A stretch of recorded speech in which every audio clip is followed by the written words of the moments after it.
আজকে যে রান্নাটা করব লাউ শাক দিয়ে বাদাম বাটা। বাদামটা আগে ভিজিয়ে রেখেছি। এই দুটো লাউ শাক নিয়ে নিয়েছি, এটা এবার কেটে নেব এরকম ভাবে।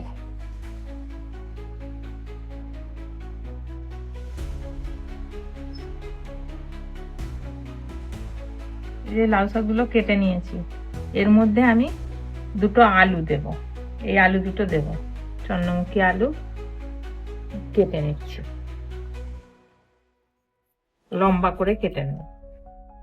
এইরকম লম্বা করে কেটে নেব।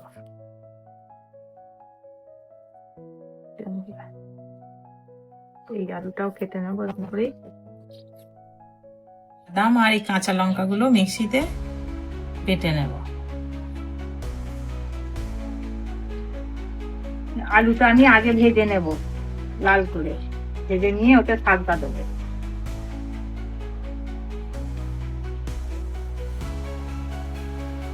আলুগুলো ভাজা হয়ে গেছে, এর মধ্যে এবার শাকটা দিয়ে একটু নেড়ে চেড়ে নিয়ে জল ঢেলে দেবো।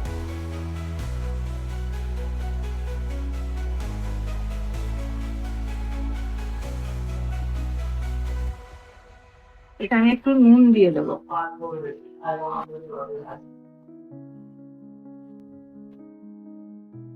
সিদ্ধ হবার জন্য একটু জল দিয়ে দেবো।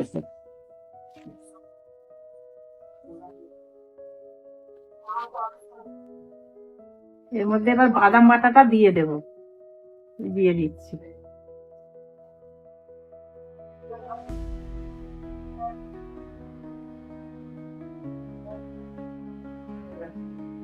বাদাম বাটাটা দিয়ে সেদ্ধ করতে দিয়েছি, এবার এটা চাপা দিয়ে দেবো।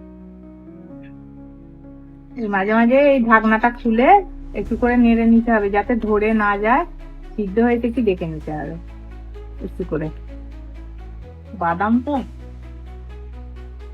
এটা সিদ্ধ হয়ে গেছে, এবার এটা নামিয়ে রাখবো। তারপরে এবার পেঁয়াজটা ভেজে এর মধ্যে দেবো। তেলটার মধ্যে 5 ফোড়নটা দিয়ে দিচ্ছি একটু, পেঁয়াজটা ওর মধ্যে দিয়ে দিচ্ছি। পেঁয়াজটা ভাজতে ভাজতে 5 ফোড়নটা হয়ে যাবে।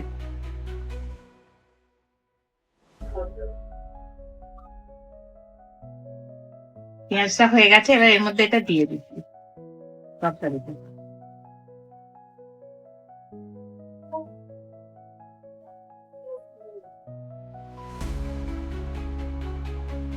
এটা একটু কাঁচা তেল দিয়ে নামিয়ে নেব। এতে হলুদ টলুদ কিছু দিইনি, এটা দেয়া চলবে না এই তরকারিটা।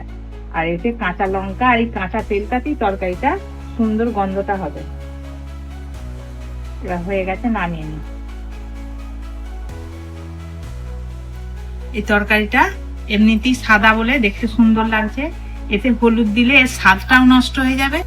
আর কাঁচা লঙ্কা দেওয়া হয়েছে, আর এমনি সাদা বলে এইতে খেতে খুব সুন্দর হবে, স্বাদটাও সুন্দর হবে।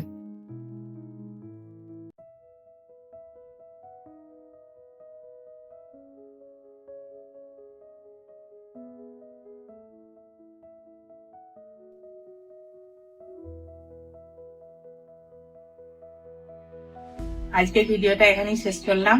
ছোট্ট রেসিপিটা কেমন লাগলো জানাবেন, চ্যানেলটি সাবস্ক্রাইব করবেন। নমস্কার বন্ধুরা, ভালো থাকবেন, সুস্থ থাকবেন।